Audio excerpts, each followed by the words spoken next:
Жолдун абалын жакшылап билүү үчүн Ысык көлдө тургундар Мариповду жол тандабастан түшүрүп, эски унаага отургузушту. Учурда социалдык тармактын Ибраим Давлатов аттуу колдонуучусу министрлер кабинетинин төрагасы Улукбек Мариповдун Ысык көл облусуна болгон иш сапарында эски автоунаага түшүп кетип жатканын жарыялады. Видеодо көрүнгөндөй Улукбек Мариповдун иш сапары учурунда жергиликтүү тургундар өкмөт башчыга эски Ауди унаасына отуруп жолдор менен таанышууну суранган. Тургундар мындай жол менен өкмөт башчысына айылдагы эскилиги жеткен жолдорду көрсөтүп, элдин көйгөйү менен жакындан таанышкысы келгенин айтышкан.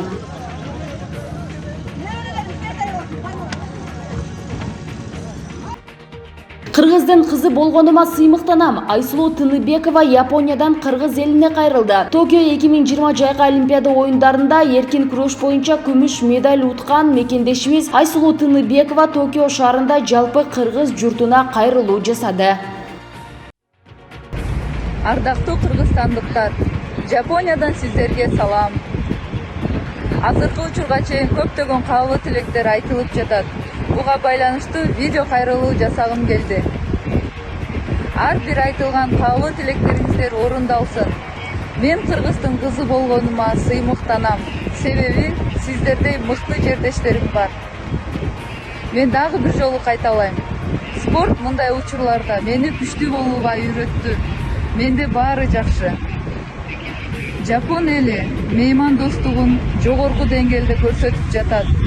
Келечекте биздин өлкөбүз дагы, Кыргызстанда дагы Олимпиада оюндары өтсө экен деген тилек кылып жатам.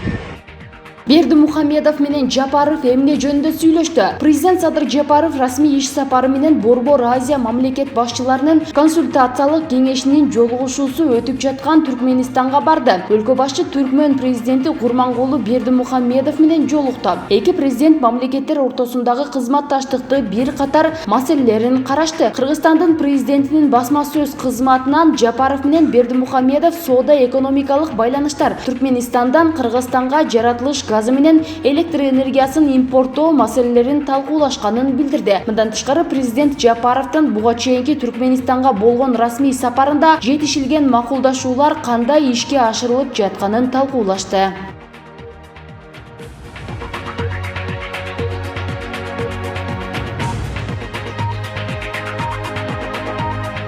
Лейлекте тургундар жол тосту. Алар апрель алтын кенин иштетүүгө каршы чыкты. Баткендин Лейлек районунун бир нече айылдарынан чогулган 150гө чукул тургун 6 августта митингге чыгып, Ош Баткен Исфана жолун тосушту. Алар Алмалуу тоосундагы апрель алтын кенин иштетүүгө каршы чыгышты. Бул тууралуу Клопко Баткен облустук администрациясынын региондорду өнүктүрүү бөлүмүнүн башчысы Чынара Тажибаева билдирди. Митингчилер 2021 жылдын 4 августунда башаламандык уюштурууга шектелип кармалган жарандарды бошотууну дагы талап кылганын жазат Турмуш басылмасы. Анда Өзгөрүш айылынын тургундары Апрельская Айзатай кен иштетүүчү компаниянын кызматкерлерине кол салып, техникасын талкалаганы айтылат. Аталган факты боюнча сотко чейинки өндүрүш башталып, шектүү катары 7 адам убактылуу кармоочу жайга киргизилген болчу. Апрель кенин иштетүүгө каршы чыккан жергиликтүү тургундардын биринин айтымында, жергиликтүү тургундардын митингди улантып жатканына 1 ай болду. Тургундардын кен иштетүүчү ишкана сууга жакын жайгашканы тынчсыздандырууда. Тургундар эл катары чыгып жаткан Апрельская Айзатай ЖЧКсынын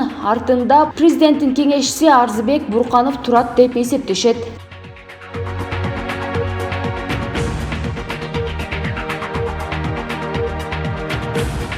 Ысык көлдөгү саркынды сууларды тазалоочу курулмаларда абал начар. Муну Марипов да көрдү. Министрлер кабинетинин төрагасы Улукбек Марипов Ысык көл облусуна болгон жумушчу сапарынын жүрүшүндө Чолпон Ата шаарындагы саркынды сууларды тазалоочу курулмалардын абалы менен таанышты. Бул тууралуу Министрлер кабинетинин маалымат кызматынан билдирди. Маалыматка ылайык, Ысык көл районунда жаңы тазалоочу курулмалардын куруу жана техникалык жабдууларды алмаштыруу маселеси курч. Пайдалануудагы жабдуулар эскирген жана талап кылган коюлган техникалык нормаларга дал келбейт, шаарга заманбап талаптарга жооп берген тазалоочу курулмаларды куруу жана эс алуу жайларды, пансионаттарды жана башка жайларды канализация тутумуна кошуу маанилүү. Тазалоочу жайлардын абалы шаардагы олуттуу маселелердин бири. Биофералдык аймакта экологиялык коопсуздукту сактоо үчүн тармактык мамлекеттик органдарга жана президенттин облустагы ыйгарым өкүлүнө тазалоочу жайларды реабилитациялоо долбоору боюнча ишти тездетүүнү тапшырды. Заманбап тутум түзүү зарыл деп айтылат маалыматта.